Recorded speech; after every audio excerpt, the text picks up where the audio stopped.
അല്ല, അത് നേരത്തെ വ്യക്തമാക്കിയിട്ടുള്ളതാണ്. പക്ഷേ ഇന്നലത്തെ പ്രതികരണങ്ങൾ യഥാർത്ഥത്തിൽ പാർട്ടിയെ ദുർബലക്കാരനെ അസ്ഥിരപ്പെടുത്തുന്നതിനുള്ള ആസൂത്രിതമായ ഒരു നീക്കത്തിൻ്റെ ഭാഗമായി വേണം കാണാൻ. അത് നേരത്തെ തന്നെ തയ്യാറാക്കിയിട്ടുള്ള ഒരു പദ്ധതിയുടെ ഭാഗമായിരിക്കാം. അതിൻ്റെ ഉപജ്ഞതാവാണോ ഉപകരണമാണോ അൻവർ എന്നുള്ളത് ഇപ്പോൾ പറയാൻ കഴിയില്ല. യഥാർത്ഥത്തിൽ അൻവർ ഉന്നയിച്ച പ്രശ്നങ്ങൾ ഒരു ഇടതുപക്ഷ സംവിധാനത്തിൻ്റെ ഭാഗമായി നിൽക്കുന്ന ഒരു MLA എന്ന നിലയിൽ അദ്ദേഹം പാർട്ടിയോടും ഗവൺമെൻറ്റിനോടും സമർപ്പിച്ചതിന് ശേഷം പരിഹാരമൊന്നും കാണാതെ വരുന്ന ഘട്ടത്തിലാണ് സാധാരണ പൊതുസമൂഹത്തിന് മുൻപിൽ വരേണ്ടത്. പക്ഷെ അതിൽ നിന്ന് വ്യത്യസ്തമായി ആ ഘട്ടത്തിൽ തന്നെ അദ്ദേഹം കാര്യങ്ങൾ പലതും പത്രങ്ങളോടും ചാനലുകളോടും പറഞ്ഞതിന് ശേഷമാണ് മുഖ്യമന്ത്രിയുടെ മുൻപിലേക്ക് പരാതി എത്തിയിട്ടുള്ളത്. അതേ പരാതിയുടെ കോപ്പി പാർട്ടിയുടെ മുൻപിൽ വരികയും ചെയ്തു. എന്നാൽ അത് ശരിയായൊരു സമീപനം അല്ലെങ്കിലും ഒരു ഇടതുപക്ഷ സ്വതന്ത്രൻ എന്ന നിലയിലുള്ള പരിഗണന കൂടി വെച്ചുകൊണ്ടാണ് അദ്ദേഹം പറഞ്ഞിട്ടുള്ള കാര്യങ്ങളിൽ ശരിയായ രൂപത്തിൽ അന്വേഷണം നടത്തണം എന്നത് പാർട്ടിയും ഗവൺമെൻറ്റും നിലപാട് സ്വീകരിച്ചത്. അതിനകത്ത് ഒരു മാറ്റവുമില്ല എന്ന് ഇന്നും മുഖ്യമന്ത്രി വ്യക്തമാക്കിയിട്ടുണ്ട്. ഏത് പ്രശ്നവും സർക്കാരിൻ്റെയും പാർട്ടിയുടെയും മുൻപിൽ ഉയർത്താൻ പാർട്ടി അംഗങ്ങൾക്ക് മാത്രമല്ല പൊതുസമൂഹത്തിനും ഏതൊരു വ്യക്തിക്കും അവകാശമുണ്ട്. അത്തരം പരാതികളെ പാർട്ടി ഗൗരവമായി കാണും, സർക്കാരും ഗൗരവമായി കാണും. ഇവിടെ അൻവർ ഉന്നയിച്ച പ്രശ്നങ്ങളിൽ വളരെ വേഗത്തിലുള്ള നടപടികൾ സർക്കാർ സ്വീകരിക്കുകയുണ്ടായി. അന്വേഷണം നടന്നുകൊണ്ടിരിക്കുന്നു. ആ ഘട്ടത്തിൽ ഇന്നലെ അൻവർ നടത്തിയിട്ടുള്ള ആ പ്രവർത്തനം യഥാർത്ഥത്തിൽ പൂർണ്ണമായിട്ടും ശത്രുക്കളെ സഹായിക്കുന്നതിന് വേണ്ടിയുള്ളതാണ്. അത് പാർട്ടി രാഷ്ട്രീയമായും സംഘടനാപരമായിട്ടും അതിനെ നേരിടുക തന്നെ ചെയ്യും. ഇത്തരത്തിലുള്ള തെറ്റായ പ്രചാരവേലകൾ വഴി ഒരു കുറേ കാലമായി കേരളത്തിൽ സൃഷ്ടിച്ചു കൊടുക്കുന്ന നരേറ്റീവ് ഉണ്ട്. അതൊന്ന് BJPക്ക് അനുകൂലമായ ഒരു സമീപനം സർക്കാർ സ്വീകരിക്കുന്നു. എന്നാൽ കഴിഞ്ഞ ലോക്സഭാ തെരഞ്ഞെടുപ്പ് കഴിഞ്ഞപ്പോൾ നടന്നു വന്ന പ്രചാരവേല മറ്റൊന്നായിരുന്നു. ഇടതുപക്ഷം തോൽക്കാൻ കാരണം ന്യൂനപക്ഷ പ്രീണനമാണ്, ന്യൂനപക്ഷത്തിനെ അമിതമായി സഹായിക്കുന്നു, അതാണ് ഈ തിരിച്ചടിക്ക് കാരണം എന്നായിരുന്നു അന്നത്തെ പ്രചാരവേല. എന്നാൽ അത് കഴിഞ്ഞപ്പോൾ പുതിയ ഒരു നരേറ്റീവ് ഇറങ്ങി. അത് ഇടതുപക്ഷവും പ്രത്യേകിച്ച് CPIM-ഉം BJPയും തമ്മിൽ ബന്ധമുണ്ട്. അത് BJPക്ക് സഹായകരമായും കേരളത്തിലെ ചില വർഗീയ ശക്തികൾക്ക്, ഭൂരിപക്ഷ ന്യൂനപക്ഷ വർഗീയ ശക്തികൾക്ക് ഒരു അരങ്ങൊരുക്കുന്നതിന് വേണ്ടിയുള്ള വളരെ ആസൂത്രിതമായിട്ടുള്ള ഒരു പ്രവർത്തനമാണ്. അതിന് സഹായകരമായിട്ടുള്ള പ്രചാരവേലകളുണ്ട്. ആ പ്രചാരവേലകളാണ് ഇപ്പോൾ അൻവറും പരസ്യമായി ഉയർത്തിപ്പിടിച്ചിട്ടുള്ളത്. അത് പൂർണ്ണമായും തള്ളിക്കളയുന്നു. അതിനെ ശരിയായ രൂപത്തിൽ തന്നെ തുറന്നു കാണിക്കും. എന്നാൽ മുഖ്യമന്ത്രി വ്യക്തമാക്കിയതുപോലെ ഏത് പ്രശ്നം ഉയർന്നു വന്നിട്ടുണ്ടോ അത് സംബന്ധിച്ച് നിഷ്പക്ഷമായ അന്വേഷണം നടക്കുകയും ചെയ്യും.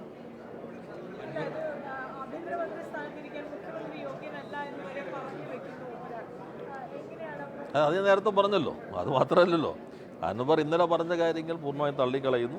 അത് വളരെ കൃത്യമായി ഗവൺമെൻറ്റിനെ ദുർബലപ്പെടുത്താൻ, പാർട്ടിയെ ദുർബലപ്പെടുത്താൻ ശ്രമത്തിൻ്റെ ഭാഗമാണ്. ഇപ്പോൾ പാർട്ടിയെക്കുറിച്ച് പാർട്ടി ആകെ അടിമത്തമാണ്. യഥാർത്ഥത്തിൽ നിങ്ങൾ തന്നെ റിപ്പോർട്ട് ചെയ്യുന്ന തെരഞ്ഞെടുപ്പ് കഴിഞ്ഞപ്പോൾ പാർട്ടിയിൽ ഉടനീളം വളരെ ഗൗരവമായ ചർച്ചകൾ നടക്കുന്നു. മുഖ്യമന്ത്രിയെപ്പോലും നിർഭയമായി പാർട്ടി അംഗങ്ങൾ വിമർശിക്കുന്നു. ഇതാണല്ലോ മാധ്യമങ്ങൾ റിപ്പോർട്ട് ചെയ്യുന്നത്. ഞങ്ങളുടെ പാർട്ടിയുടെ സംവിധാനം പാർട്ടിക്കകത്ത് സജീവമായ ചർച്ചകളുണ്ട്. ഇപ്പോൾ തെരഞ്ഞെടുപ്പ് കഴിഞ്ഞു. തെരഞ്ഞെടുപ്പ് പരാജയത്തിൻ്റെ പ്രധാനപ്പെട്ട കാരണം രാഷ്ട്രീയ പ്രശ്നങ്ങളാണ്. എന്നാൽ ഞങ്ങൾക്ക് എന്തെങ്കിലും കുറവുണ്ടോ, ഗവൺമെൻറ് എന്തെങ്കിലും കുറവുകളുണ്ടോ, അത് ഞങ്ങൾ പരിശോധിച്ചു. അതിൻ്റെ അടിസ്ഥാനത്തിൽ അന്തിമ തീരുമാനത്തിലേക്ക് എത്തിയില്ല. പാർട്ടി താഴോട്ട് പോയി. ബ്രാഞ്ച് വരെയുള്ള എല്ലാ ഘടകങ്ങൾക്കകത്തും ചർച്ച ചെയ്തു. അവിടെ നിന്ന് അഭിപ്രായങ്ങൾ കേട്ടു. അതിനുശേഷം വീണ്ടും ഞങ്ങൾ ചർച്ച ചെയ്തു. അതിൻ്റെ അടിസ്ഥാനത്തിൽ മുൻഗണനകൾ എന്തെല്ലാം മാറ്റങ്ങൾ വരുത്തണം, രീതികളിൽ എന്തെല്ലാം മാറ്റങ്ങൾ വരുത്തേണ്ടതുണ്ട്, അത് ഞങ്ങൾ ചർച്ച ചെയ്ത് തീരുമാനമെടുത്തു. അപ്പോൾ അങ്ങനെ വളരെ ശക്തമായ ഒരു ആഭ്യന്തര ജനാധിപത്യമുള്ള പാർട്ടിയാണ് CPIM. അപ്പോൾ അത്തരം ഒരു പാർട്ടിക്കകത്ത് ചില ആശയക്കുഴപ്പങ്ങൾ സൃഷ്ടിക്കാൻ കഴിയുമോ? സ്വാഭാവികമായിട്ട് എത്ര നിഷ്പക്ഷമായി പോലീസ് പ്രവർത്തിച്ചാലും ചില വിഷമങ്ങളോ ചില പ്രശ്നങ്ങളൊക്കെ ഉണ്ടായെന്ന് വരാം. അതെല്ലാം ഒരു വല്ലാത്തൊരു അതാണ് പൊതുപ്രവണത എന്ന് സ്ഥാപിക്കാനുള്ള ഒരു ശ്രമം പൊതുവെ നടക്കുന്നുണ്ട്. അതിന് ഒരു ആയുധമായിട്ട് വരുന്നു. അതോടൊപ്പം തന്നെ മറ്റു തരത്തിലും ഒരു മുസ്ലിം വിരുദ്ധത, ഞാൻ നേരത്തെ പറഞ്ഞു മുസ്ലിം പ്രീണനമാണ് ലോക്സഭാ തെരഞ്ഞെടുപ്പ് കഴിഞ്ഞപ്പോൾ ഞങ്ങൾക്കെതിരെ പറഞ്ഞിരുന്നെങ്കിൽ ഇപ്പോൾ ഒരു മുസ്ലിം വിരുദ്ധത എന്ന് സ്ഥാപിക്കാൻ ചില ശക്തികൾ, പ്രത്യേകിച്ചും മുസ്ലിം ചില സംഘടനകൾ പ്രത്യേകമായി ശ്രമിക്കുന്നു. അതിനൊരു കാരണം കൂടിയുണ്ട്. കേരളത്തിൽ ഇടതുപക്ഷത്തിന് മതന്യൂനപക്ഷങ്ങൾക്കിടയിലും മതനിരപേക്ഷവാദികൾക്കുള്ളിലും ശക്തമായ സ്വാധീനമുണ്ട്. ആ സ്വാധീനമാണ് BJPയുടെ വളർച്ചയ്ക്ക് തടസ്സമുണ്ടാക്കുന്നത്. ആ സ്വാധീനമാണ് ചില മുസ്ലിം തീവ്രവാദ സംഘടനകളുടെ വളർച്ചയ്ക്ക് തടസ്സമുണ്ടാക്കുന്നത്. അതുകൊണ്ട് CPM ദുർബലപ്പെടുത്തേണ്ടത് ഈ രണ്ട് വിഭാഗങ്ങളുടെയും ആവശ്യമാണ്. അങ്ങനെ ഒരു നിലപാട്, ഒരു സ്വീകാര്യത CPM ലഭിച്ചതിൽ പാർട്ടി എടുത്ത നിലപാടുകളും ആ പാർട്ടിയുടെ കേരളത്തിലെ ഏറ്റവും പ്രധാനപ്പെട്ട പ്രതീകം എന്ന നിലയിൽ ഇന്നത്തെ മുഖ്യമന്ത്രി ശ്രീ പിണറായി വിജയൻ എടുത്ത നിലപാടുകളും പ്രധാനപ്പെട്ടതാണ്. അപ്പോൾ അതിന് ഒരു അവിശ്വാസം സൃഷ്ടിക്കണം. ആ അവിശ്വാസം പാർട്ടിയിലും മതനിരപേക്ഷവാദികളിലും മതന്യൂനപക്ഷങ്ങളിലും സൃഷ്ടിക്കണം. അതിനൊരു ആസൂത്രിതമായ നരേറ്റീവ് കുറച്ചു കാലമായി കേരളത്തിൽ പ്രവർത്തിക്കുന്നുണ്ട്. ആ നരേറ്റീവിൻ്റെ ഏറ്റവും ഒടുവിലത്തെ ഒരു മുഖമായിട്ടാണ് അൻവർ വന്നിട്ടുള്ളത്. അത് ആസൂത്രിതമായ അതിന് ഉപജ്ഞാതാവാണോ ഉപകരണമാണോ എന്നുള്ളത് ഞാൻ നേരത്തെ സൂചിപ്പിച്ചതുപോലെ ഇനി മനസ്സിലാക്കേണ്ട കാര്യമാണ്.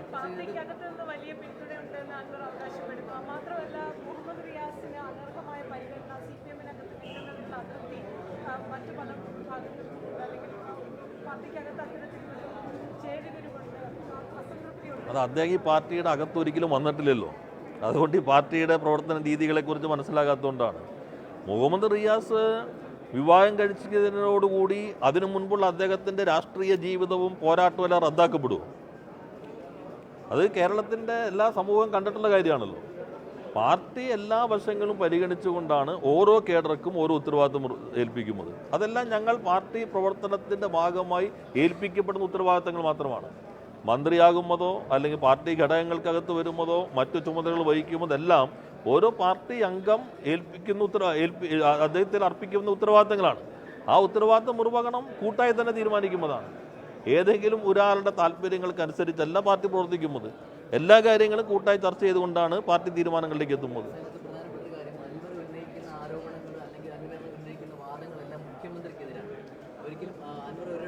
പാർട്ടിയെ പറ്റിയോ അല്ലെങ്കിൽ പാർട്ടി മുന്നണി വിടുന്ന കാര്യങ്ങളെ അല്ലെങ്കിൽ പാർട്ടിയെ കുറ്റപ്പെടുത്തി അല്ലെങ്കിൽ പാർട്ടി നേതാക്കന്മാരെയോ അല്ലെങ്കിൽ പാർട്ടി അണികളെ ആരെയും തന്നെ കുറ്റപ്പെടുത്തി സംസാരിച്ചിട്ടില്ല. പക്ഷേ ഇന്ന് ഡൽഹിയിൽ മുഖ്യമന്ത്രി മാധ്യമങ്ങളോട് മറുപടി പറഞ്ഞത് അങ്ങനെയല്ല. ഇത് മുന്നണിക്കുള്ള പ്രശ്നമാണ്, ഇത് സർക്കാരിനെ അല്ലെങ്കിൽ പാർട്ടിയെ ഒന്നാകെ മാനക്കെടുത്തുന്ന രീതിയിലാണ് അൻവർ വാദങ്ങൾ ഉന്നയിച്ചിട്ടുള്ളതെന്നാണ്. പക്ഷേ അൻവർ ഒരിടത്തും അങ്ങനെ മുഖ്യമന്ത്രി അങ്ങനെ ഒരു ഡെറിവേഷൻ കൊടുക്കുന്നത് എന്തുകൊണ്ടാണ്?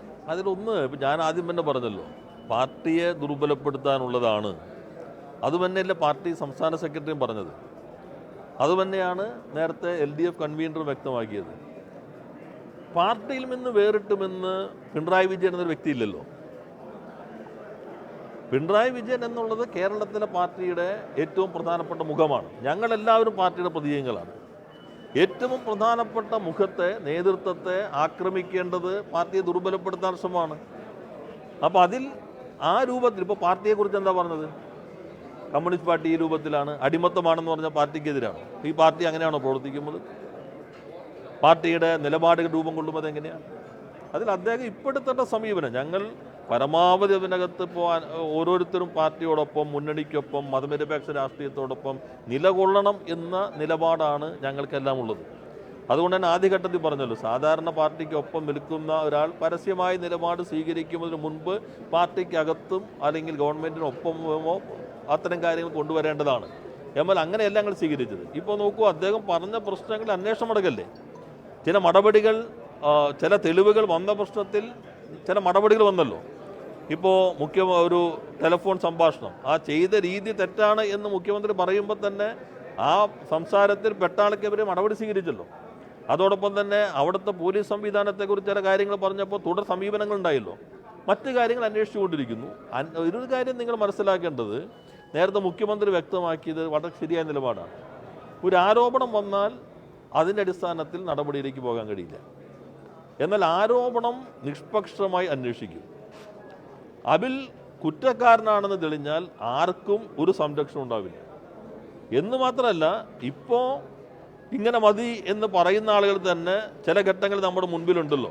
തെളിയിക്കപ്പെട്ട് കഴിഞ്ഞാൽ മുഖ്യമന്ത്രിയും പാർട്ടിയും ഗവൺമെൻറ്റും എടുക്കുന്നത് കർക്കശമായ സമീപനമായിരിക്കും. അപ്പോൾ ചിലപ്പോൾ നിങ്ങൾക്ക് തന്നെ തോന്നും ഇത്ര വേണമായിരുന്നോ എന്ന് തോന്നുന്ന രൂപത്തിൽ എത്രയോ അനുഭവങ്ങളുണ്ട്. പക്ഷേ ഒരു ആരോപണം വരുമ്പോൾ ഉദ്യോഗസ്ഥന്മാരെ മാറ്റി നിർത്താൻ തീരുമാനിച്ചാൽ ഭരണ സംവിധാനത്തിൽ പ്രവർത്തിക്കാൻ കഴിയില്ല. നാളെ മറ്റൊരാൾക്കെതിരെ ആരോപണം വരും, അപ്പോൾ അവരെ മാറ്റി നിർത്തണം. വേറൊരാൾക്കെതിരെ വരും, ചിലപ്പോൾ അടിസ്ഥാനമുള്ളതാകാം, അടിസ്ഥാനരഹിതമാകാം.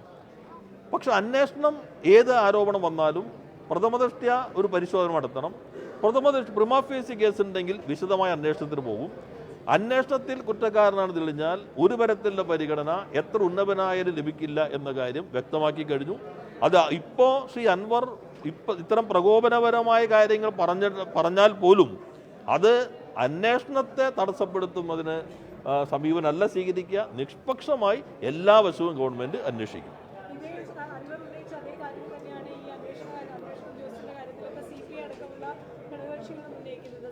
ശക്തമായ എതിർപ്പാണ് എം.ആർ. അജിത്കുമാറിന്റെ കാര്യത്തിലടക്കം ഉന്നയിക്കുന്നത്. നിരന്തരം ആവശ്യപ്പെടുന്നു ക്രമസമാധാന ചുമതലയിൽ നിന്ന് മാറ്റണമെന്ന്.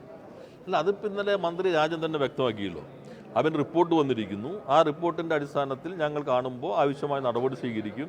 അതെല്ലാം കൂട്ടായി തന്നെ ചർച്ച ചെയ്തിട്ടാണ്. അത് അദ്ദേഹത്തിൻ്റെ ഇന്നലത്തെ പ്രതികരണം വളരെ വ്യക്തമാണല്ലോ. അത് സംബന്ധിച്ചുള്ള കാര്യങ്ങൾ മുഖ്യമന്ത്രിയുടെ പ്രസംഗത്തിൽ തന്നെ നിങ്ങൾ ശ്രദ്ധിച്ചില്ല. അദ്ദേഹത്തിൻ്റെ പ്രതികരണം പൂരം അങ്ങനെ ഇത് ആക്കുന്നതിനുള്ള ഒരു ശ്രമം നടന്നിട്ടുണ്ട്. അത് എങ്ങനെ സംഭവിച്ചു അത് പരിശോധിച്ച് കഴിഞ്ഞാൽ അതിനകത്ത് ഏതെങ്കിലും തരത്തിലുള്ള ശ്രമങ്ങൾ ഉണ്ടെങ്കിൽ ആ ശ്രമത്തിന് പുറകിലുള്ള ആളുകളെല്ലാം സമൂഹത്തിന് മുൻപിലേക്ക് കൊണ്ടുവരും. അതിനകത്തുള്ള സംശയം എന്താ?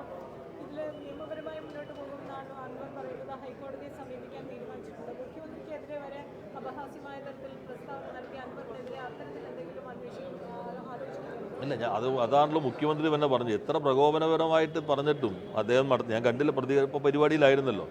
അന്വേഷണം നിഷ്പക്ഷമായിട്ട് പോകും. അത് അദ്ദേഹം ഉന്നയിച്ച എല്ലാ പ്രശ്നങ്ങളെക്കുറിച്ചും അന്വേഷിക്കുന്നുണ്ട്.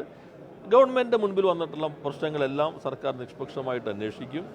ഇത് വളരെ ആസൂത്രിതമായി കുറച്ചു കാലം ഞാൻ നേരത്തെ പറഞ്ഞതുപോലെ പാർട്ടി മുന്നണി സർക്കാർ അതിനെ ദുർബലപ്പെടുത്താനുള്ള ഒരു ശ്രമമാണ്.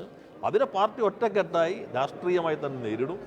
ആ രൂപത്തിൽ തന്നെ ഈ പ്രശ്നം സമൂഹത്തിന് മുൻപിൽ അവതരിപ്പിക്കും. നമുക്ക് പരമാവധി സമയം അക്കാര്യത്തിൽ അൻവറിന് നൽകിയിട്ടുണ്ട്. എനിക്ക് തോന്നുന്നു പാർട്ടി നേതൃത്വം തന്നെ അദ്ദേഹം സംസാരിച്ചിരുന്നു. ബാക്കി കാര്യങ്ങൾ വിശദമായി പാർട്ടി സെക്രട്ടറി മാധ്യമങ്ങളെ കാണുന്നുണ്ടല്ലോ. അപ്പോൾ അത്തരം കാര്യങ്ങൾ കുറേ കൂടി വിശദമായി അവിടെ പറയുമായിരിക്കും.